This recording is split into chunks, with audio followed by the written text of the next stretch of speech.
देखना तक नहीं चाहता। चली जाओ यहां से, दूर हो जाओ।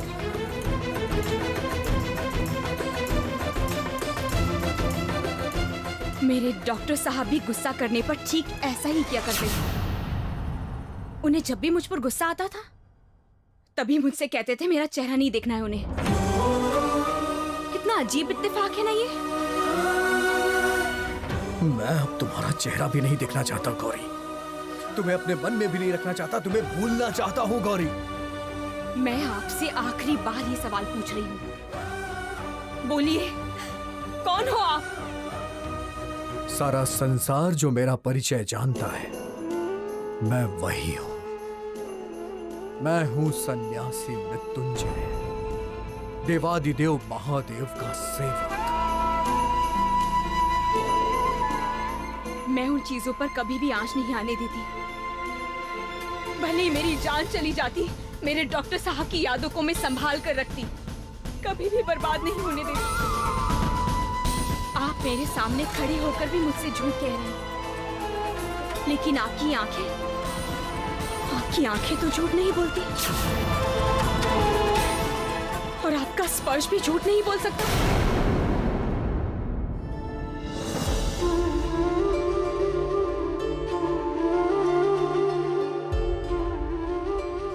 मैं बहुत अच्छी तरह से जानती हूँ कि आप कौन हैं,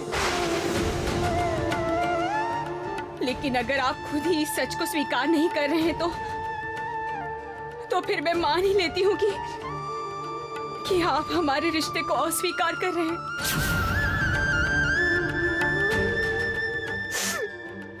हम दोनों की प्यार की निशानी को, हमारी होने वाली संतान को अस्वीकार कर रहे हैं। मैं सब कुछ मानने के लिए तैयार हूँ, लेकिन अगर आप मेरी संतान को ही अस्वीकार कर रहे हैं तो मैं आपको कभी माफ नहीं करूंगी।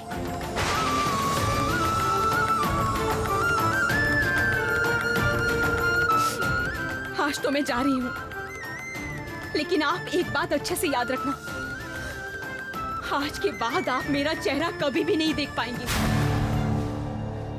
और हमारी होने वाली संतान का चेहरा भी नहीं देख पाएंगे। इससे बड़ी सजा नहीं हो सकती किसी पिता के लिए।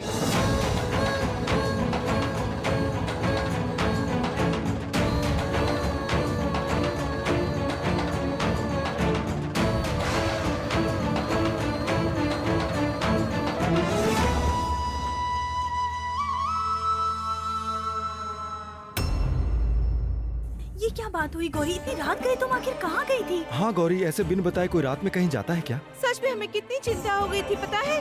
रुको, उसे कोई कुछ नहीं कहेगा, कोई कुछ भी नहीं पूछेगा उससे। हम लोगों को चिंता हुई या नहीं हुई उससे ऐसे कोई फर्क नहीं पड़ता है। वो हमेशा से ही अपनी मर्जी चलाती आई है और अभी भी अपनी मर्जी चला रही है। जो खुद एक माँ बनने वाली है वो दूसरी माँ की तकलीफ क्यों समझ नहीं पा रही, मुझे समझ में नहीं आ रहा है। माँ ऐसा और कभी भी नहीं होगा, यही आखिरी बार था, मुझे माफ कर दीजिए आप। मैं आपको वचन देती हूँ, मैं अब कभी भी ऐसा कोई काम नहीं करूँगी जिससे आपको तकलीफ हो।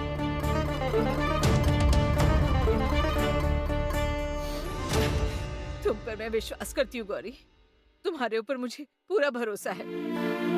मैं जानती हूँ जब तुम जुबान देती हो तो तुम अपनी बात को जरूर निभाती हो। क्यों, सही कहा ना? अब मैं अपने कमरे में जाऊँ माँ?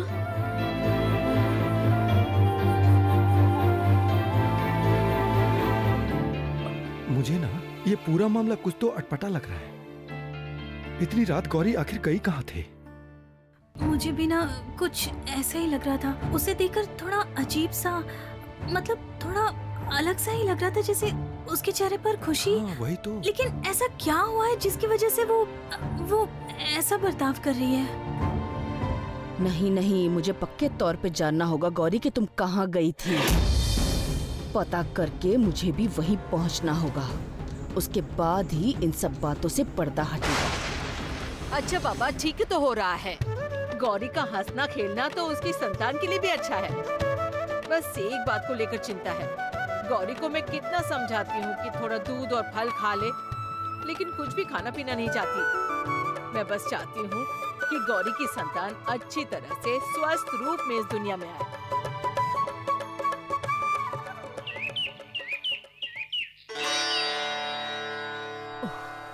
दरवाजे पे तो ताला लटक रहा है। ये क्या? आप लोग कौन हैं? अरे मूर्ख हो क्या तुम? मुझे नहीं पहचान पा रहे हो?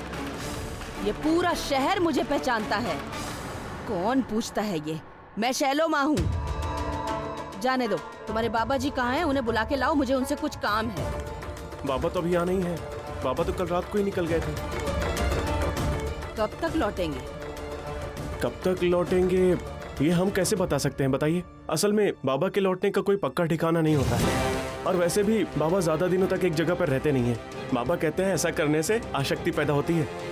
स्वयं भोलेनाथ बाबा को जिस ओर ले जाते हैं, बाबा उस ओर ही चले जाते हैं। सर्वत्यागी सन्यासी है वो। उन्हें भला किस बात की मोह माया, बताइए। हम दोनों ही यहाँ पर डेरा लगाकर पड़े रहते हैं, बस, और क्या। इस जोगी बाबा के साथ दूर दूर तक भी ईशान का कोई संबंध होने की गुंजाइश नजर नहीं आती। जो लड़का ईश्वर को ही नहीं मानता है, वो लड़का कभी भी किसी जोगी बाबा का संगी नहीं बन सकता। लगता है गौरी का दिमाग सच में खराब हो गया है, और अपने साथ साथ मेरा दिमाग भी खराब करेगी। उफ, नहीं नहीं, ऐसा है तो फिर वो बार बार यहाँ पर क्यों आती है? ओह, मेरे ये सब सोचने से कुछ भी नहीं होगा। ये सब भुलाकर मुझे असली काम की ओर ध्यान देना होगा। गौरी की संतान के पैदा होने का समय पास आ रहा है। उसके पहले मुझे जो भी करना है करना ही होगा। देवी माँ, आपने तो मुझे हर बार बहुत से संकेत दिए थे। कभी मेरी सफेद साड़ी पर सिंदूर गिराकर, और कभी माथे की चोट से मेरी मांग लाल हो गई थी। लेकिन फिर भी मैं आपके संकेत समझ नहीं पाई माँ। लेकिन जब मेरी उनके साथ मुलाकात हुई तो मैं सब समझ गई माँ। लेकिन माँ, डॉक्टर साहब मेरे साथ ऐसा क्यों कर रहे हैं? क्यों मुझे पहचानने से इनकार कर रहे हैं वो? कम से कम मुझे ये तो पता है कि मेरे डॉक्टर साहब जिंदा हैं। और ये सब जानने के बाद भी अगर मैं विधवा के वेश में रही तो ये अमंगल होगा। मेरी इच्छा थी कि जिंदगी की आखिरी सांस तक भी मैं अपनी मांग में सिंदूर लेकर मरूं। मेरी ये इच्छा पूरी होगी माँ, पूरी होगी। नगेंद्र कन्या वृषकेतनाभ्यां नमो नमः शंकर पार्वतीभ्यां नमः शिवाभ्यां सरस्वती। लेकिन माँ, जब तक ऐसा नहीं होता कि डॉक्टर साहब खुद ही चलकर इस घर में नहीं आते और सबके सामने अपना सच स्वीकार नहीं कर लेते, तब तक मैं किसी को भी ये बात समझा नहीं पाऊंगी। सभी समझेंगे कि मैं पागल हो गई हूँ, और तब तक मेरी मांग का सिंदूर मुझे छिपा कर रखना होगा। क्योंकि जिस पत्नी का पति जिंदा हो, उसे विधवा के रूप में नहीं रहना चाहिए।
ऐसा क्यों कर रहे हो? बताओ तो तुम। खाना क्यों नहीं खाने दे रहे हो तुम मुझे? अच्छा, सारा खाना बन गया है ना? जी भाभी, मछली करी, फ्राई मछली, मूंग की दाल सब कुछ बन गया है। अच्छा ठीक है तुम अब जाओ। हाँ। जाओ। अब मैं समझी कि तू मुझे क्यों इतना परेशान कर रहा है। इतना परेशान होने की जरूरत नहीं है। तू क्या चाहता है ये मैं बहुत अच्छे से जानती हूँ।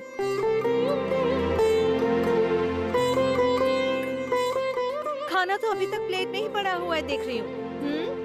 बस अकेले के लिए बक बक करती जा रही हो। सारा दिन खाली पेट रहती हो, ये सब सही है क्या? अरे बाबा, पेट में जो है उसे भी तो कुछ चाहिए। खा लो कह रही हो। सुहागन औरत को इस वक्त मछली खानी चाहिए ना, इसीलिए तू मुझे परेशान कर रहा था, है ना? रुक जा, मैं अभी जाकर मछली लेकर आती हूँ।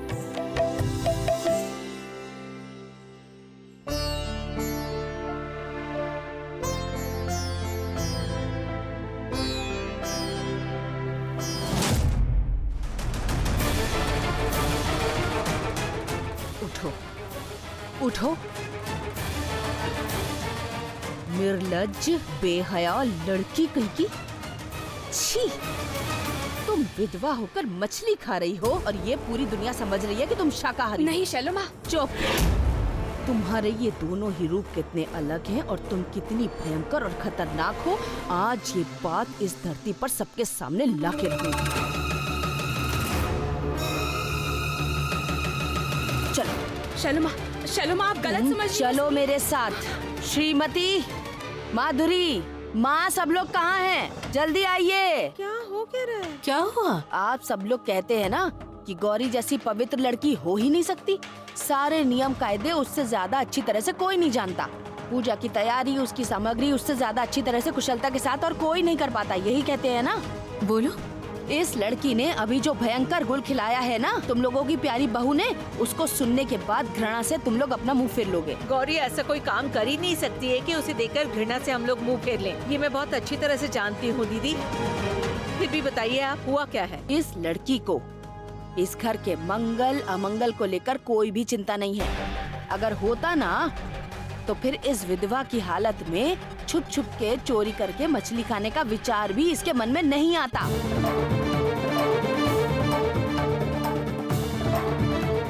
क्या? मछली की चोरी? जब यहाँ पर कोई भी नहीं था तब ये चोरी छुपे यहाँ बैठकर मछली खाने जा रही थी और ये घिनौना दृश्य मेरी आंखों के सामने आ गया। ये तो घोर अन्याय है, घोर पाप है। इसे तो इसकी सजा मिलनी ही चाहिए।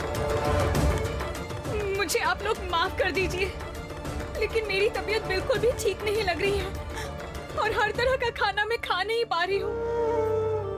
और अगर इस वक्त ये सब नहीं खाऊंगी तो मुझे बहुत तकलीफ होगी। अरे चुप रहो जरा तुम। चोरी पकड़ी गई तो नाटक शुरू कर दिया तुमने, हाँ? तभी ये रोना धोना हो रहा है। सुनिए दीदी, आप क्यों इसके साथ इस तरह से बात कर रही हैं? मैंने कहा था तभी गौरी ने मछली खाई। आप शायद ये भूल गई हैं दीदी कि अभी उसके अंदर एक और जिंदगी पल रही है। उसे अपने लिए ना सही पर अपने होने वाले बच्चे के लिए मछली और दूध खाना पीना पड़ेगा ही। डॉक्टर साहब तो बार बार समझा कर गए हैं। हम लोगों ने तो उसे कितनी बार कहा है, उसने तो नियम के नाम पर भी ये सब खाने को हाथ नहीं लगाया है। मैं अच्छी तरह से समझ सकती कि कितनी मजबूर होकर आज वो इस खाने को खा रही है। गौरी, तुमने कोई भी भूल नहीं की है, कुछ भी गलत नहीं किया है। अच्छे इंसान के लिए ये नियम कानून मतलब नहीं रखता है। वाह, कमाल है। इतनी बड़ी गलती करने के बाद भी आप लोग इस लड़की का समर्थन कर रहे हैं ना? आप भी देखिएगा कि हमारे परिवार के ऊपर कैसा घोर अमंगल आता है। देख लेना। तुम्हें मछली खाने का बहुत शौक चढ़ा है ना गौरी? तुम्हारे और तुम्हारी संतान का इस पूरी जिंदगी में मछली खाने का शौक मैं खत्म कर दूंगी।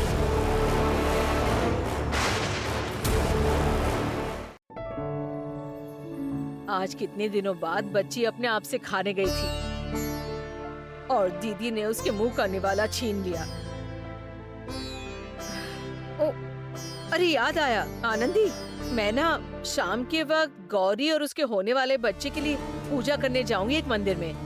मछली भी जाएगी पौला के बच्चे के लिए पूजा करने, और चाची जी तो जाएंगी ही। और नीला के लिए आज ससुराल वालों की तरफ से एक निमंत्रण है, उसे भी निकलना होगा। मैं कह रही थी कि घर का सारा खाना तो मैं बना कर ही जाऊंगी, तुम बस गौरी को जतन करके खाना खिला देना। आज? क्यों, क्या हुआ? असल में भाभी आज ऑफिस में मुझे एक प्रेजेंटेशन देना है, अगर नहीं गई तो प्रॉब्लम हो जाएगी, तो फिर अब क्या करें भाभी? अच्छा, क्या करूं समझ नहीं आ रहा। लड़की को ऐसे अकेला तो नहीं छोड़ सकते। आज तो ये सारे लड़के भी घर पर नहीं होंगे। अगर कोई समस्या आ गई तो फिर वो किसको बताएगी? वैसे भी तो देखती ही हो, लड़की के ऊपर हर वक्त कोई ना कोई मुसीबत लगी ही रहती है। अगर कोई परेशानी हो गई तब कौन संभालेगा बोलो? तो अब क्या किया जाए भाभी? सुनो, एक काम करो, तुम ऑफिस जाओ, मैं देखती हूँ, कोई ना कोई उपाय तो निकाल ही लूंगी।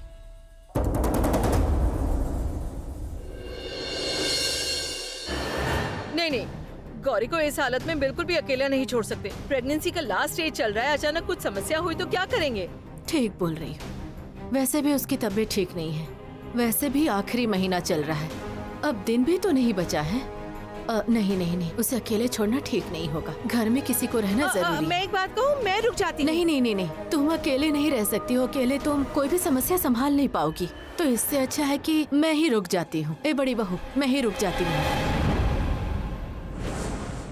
आप लोग एक बार मेरी बात तो सुनिए जरा। अरे माधुरी, तुम भी ना देखो तो। इससे अच्छा होगा कि आप सभी रुक जाइए। किसी को भी कहीं जाने की जरूरत नहीं है। अरे तुम कब आई? छोटी दादी माँ, आप लोग तो मुझसे बिल्कुल बच्चों की तरह व्यवहार कर रहे हैं। देखिए ना, मैं बिल्कुल ठीक हूँ, मुझे कोई परेशानी नहीं है। आप सब पूजा के लिए जाना चाहते हैं तो जाइए ना, बेफिक्र होके जाइए। और मंजली चाची जी, आपको भी तो पौला दीदी के बच्चे के लिए पूजा करनी है तो जाइए। ऐसे कामों में ज्यादा देर नहीं करनी चाहिए, समझी? लेकिन ओ माँ जाइए ना। अरे लेकिन तुम यहाँ पर ऐसे अकेले? अकेले कहाँ हूँ मैं माँ, मालती दीदी हैं और बाकी काम करने वाले भी तो लोग हैं यहाँ। मुझे कुछ भी नहीं होगा, और अगर मुझे कुछ हुआ भी तो मैं आपको फोन कर दूंगी। फोन कर दूंगी। दरअसल बात ये है कि गौरी, तुम तो बहुत शांत हो ना, हर समय एक जगह पर ही चुपचाप बैठी रहती हो, इसलिए तो हमें तुम्हारी इतनी चिंता है। मंजली चाची जी, विश्वास कीजिए, मैं कहीं नहीं जाऊंगी, शांति से घर पर बैठी रहूंगी। छोटी दादी माँ, और देर मत कीजिए, जाइए ना, मैं बोल तो रही हूँ। ठीक है बेटी, जाती हूँ, लेकिन तुम मुझसे वादा करो, कुछ भी नहीं करोगी, शांति से बैठी रहोगी। मैं आपसे वादा करती हूँ।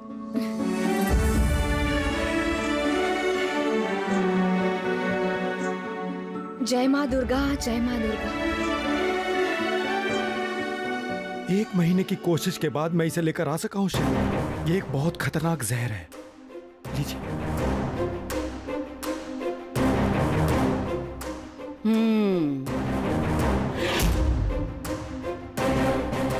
तुम्हारी बात पर मैं यकीन कैसे करूं कि ये जहर खतरनाक है? इसके पहले भी मुझे कुछ लोगों ने कहा है और ठगा भी है। तो फिर आप एक बार इसे अपनी आंखों से ही देख लीजिए ना।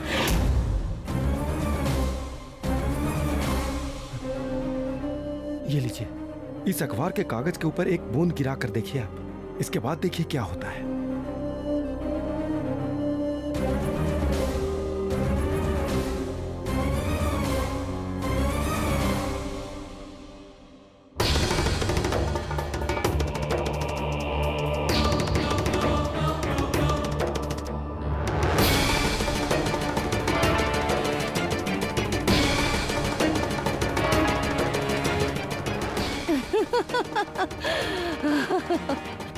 चमत्कार,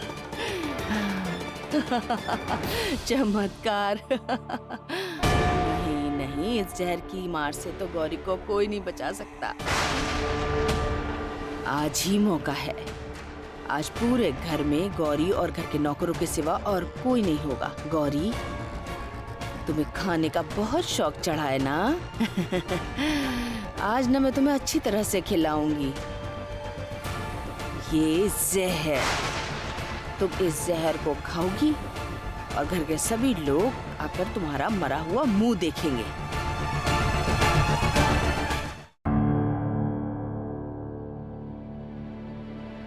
महामिलन से जन्म लेगा अशुभ शक्तियों की विनाश करने वाला एक शिशु। सारे पापों का विनाश करके शुभ शक्ति को प्रतिष्ठित करेगा वो, लेकिन उसके प्राण विनाश का डर अनिवार्य है। उसकी रक्षा करने की जिम्मेदारी तुम्हारी है। माँ, एक दिन भविष्यवाणी हुई थी कि मेरी होने वाली संतान की रक्षा करने की जिम्मेदारी मेरी है और मैं उसी जिम्मेदारी का पालन कर रही हूँ माँ। चाहे कितने भी संकट आ जाए, लेकिन मैं अपनी संतान पर कोई भी आँच नहीं आने दूंगी, कोई आँच नहीं आने दूंगी। मैंने जिस तरह इसे संभाल कर रखा है उसी तरह संभाल कर रखूंगी मैं। लेकिन माँ, ये कैसा दुर्भाग्य का समय है मेरी संतान की किस्मत में। पिता होने के बावजूद आखिर क्यों उसे बिना पिता के साए के ही जन्म लेना होगा? माँ, मेरे डॉक्टर साहब को आखिर क्या हो गया है जो मुझे सबसे प्यारे थे? आखिर वो इतनी दूर क्यों चले गए मुझसे?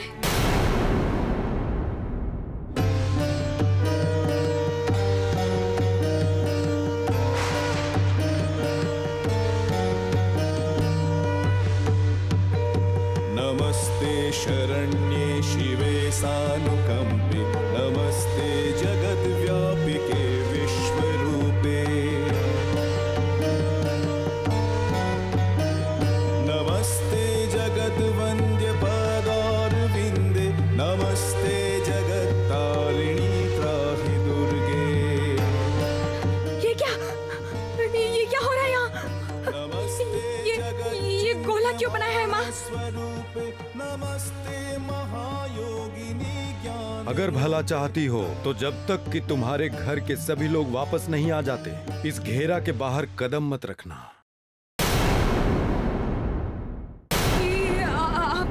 आप कौन है? मैं तो बस एक साधारण सा भक्त हूँ। मैं जिनकी सेवा करता हूँ उन्हीं की आदेश पर तो मैं यहाँ पर आया हूँ। एक भयानक रात आने वाली है तुम्हारे जीवन में। यदि सुरक्षित रहना चाहती हो, यदि संतान की रक्षा करना चाहती हो, तो जब तक तुम्हारे परिवार के सभी लोग घर वापस लौट कर ना आ जाएं, तब तक उस रुद्राक्ष की बनी घेरा के बाहर तुम कदम मत रखना। भयंकर संकट में पड़ सकती हो। इस रेखा को पार करते तभी चाहे कुछ भी हो जाए, ये रेखा पार मत करना। संकट? माँ, कैसा संकट आने वाला है? और कैसा ये क्या? वो चाचा यहाँ से कहाँ चले गए? और वो कौन सी संकट की बात कर रहे थे? और इस गोले से मैं क्यों बाहर नहीं निकलूं? नहीं, उन्होंने अगर कहा है तो जरूर उसके पीछे कोई वजह होगी। मुझे इस गोले से बाहर नहीं निकलना होगा, यहीं पर रहूंगी मैं।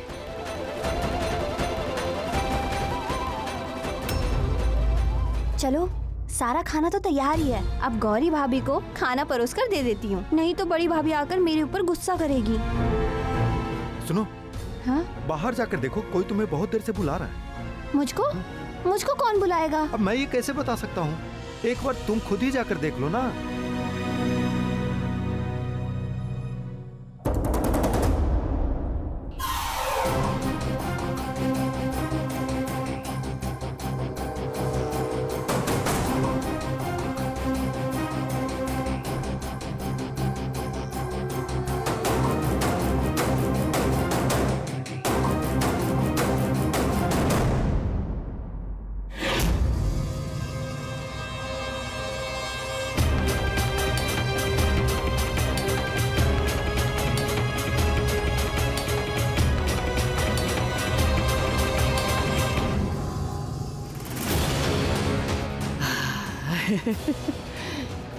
अब देखना गौरी, ये खतरनाक जहर मैंने तुम्हारे खाने में मिला दिया है।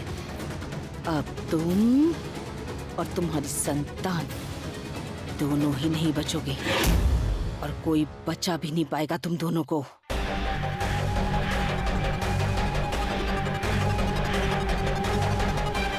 आपके अचानक कहीं चले जाने से हम लोग तो चिंता में व्याकुल हो गए थे।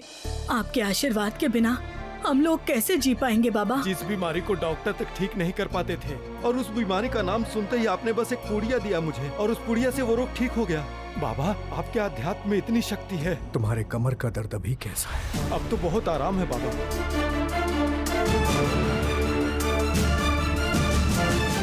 ये पुड़िया रोज 2 बार खाना, ठीक है? मैं कुछ दिनों के लिए एकांतवास में जा रहा हूँ, तो कुछ दिनों तक आप लोग मेरा दर्शन नहीं पाएंगे। असल में बाबा की एक अति महत्वपूर्ण सामग्री आश्रम में ही रह गई थी। वही अपने साथ ले जाने के लिए बाबा दोबारा यहाँ आए थे। अभी फिर चले जाएंगे। नहीं बाबा, आप मत जाइए ना। हमने ऐसा क्या अपराध किया है कि आपका आशीर्वाद अब नहीं मिलेगा? शांत हो जाओ तुम लोग। मैं अपने जनों को दुख नहीं देता। देखिए, मैं तो एक निमित्त मात्र हूँ। जो भी करते हैं देवादिदेव महादेव करते हैं। वही दुखों का नाश करते हैं। आप लोग अगर उनका स्मरण करते रहेंगे तो हमेशा उनका आशीर्वाद आप लोगों पर बना रहेगा, और मेरा भी आशीर्वाद तुम लोग के साथ रहेगा। अब आप सब जा सकते हैं। बाबा को यात्रा के लिए तैयारी करनी होगी। चलिए। ए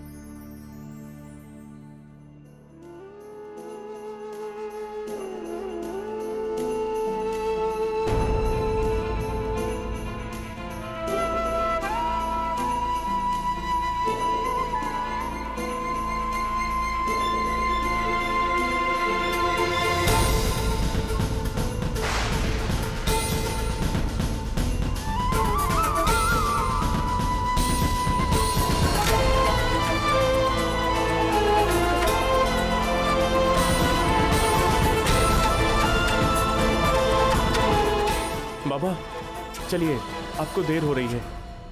आज जितनी जल्दी संभव हो सके आपको ये शहर छोड़कर निकल जाना होगा। आपको पता है ना? पता है।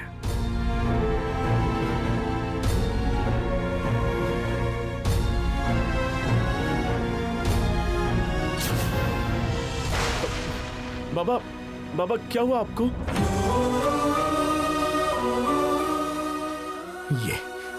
ये अचानक से आज मुझे क्या हो गया? मैं अभी नहीं जा सकती कहीं पर। मुझे अभी यहीं पर रुकना होगा। आप ऐसे बिना खाए पिए रहेंगी तो बड़ी भाभी मुझ पर गुस्सा करेंगी। आज मैं किसी भी कीमत पर, जब तक घर के सब लोग वापस नहीं आ जाते, तब तक इस गोले से बाहर नहीं निकलूंगी। मंदिर के अंदर ही अगर मुझे सावधान रहने का संकेत मिला है तो उसे नहीं मानना बिल्कुल ठीक नहीं होगा। यही मेरा आखिरी मौका है और मैं इसे किसी भी कीमत पर खाली नहीं जाने दूंगी। चलिए ना जल्दी से भाभी। आप कितनी देर से बिना कुछ खाए पिए यहाँ पर बैठी हैं? इस समय खाली पेट रहना ठीक नहीं है। आप समझ नहीं पा रही है मालती दीदी, यहाँ से कहीं पर भी जाना मेरे लिए संभव नहीं है। सर्वनाश हो गया गौरी। शैलमा सीढ़ी से नीचे गिर पड़ी है। शैलमा का सर फूट गया और काफी चोट लगी है। हे भगवान! तुम लोग जल्दी से शैलो माँ को डॉक्टर के पास लेकर जाओ। देर मत करो। हम लोगों ने बहुत कोशिश की, लेकिन शैलमा बार बार कह रही है कि गौरी को ही बुला कर लाओ। मैंने उसके साथ बहुत गलत किया है और तभी मुझे ऐसी सजा मिल रही है। शैलो माँ ने ऐसा कहा है? हाँ, तुम अब और समय नष्ट मत करो और जल्दी चलो। सर फूटने के बाद इतना खून बह रहा है कि और देर नहीं कर सकते। अच्छा ठीक है, मैं चल रही हूँ। चलो चलो।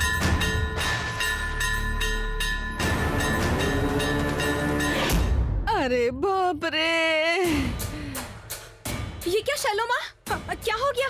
आप इस तरह गिर कैसे गई? अरे नहीं, तुम बिल्कुल झुकना मत। रुको, तुम रुको। मेरे लिए झुकना मत गौरी, मैं तुमसे कह रही हूँ। उठिए, चलिए, उठिए, आराम से। अरे बाप रे, माथे से खून बह रहा है। चलिए, आइए तो आइए, यहाँ पर बैठ जाइए। बैठिए। आराम से।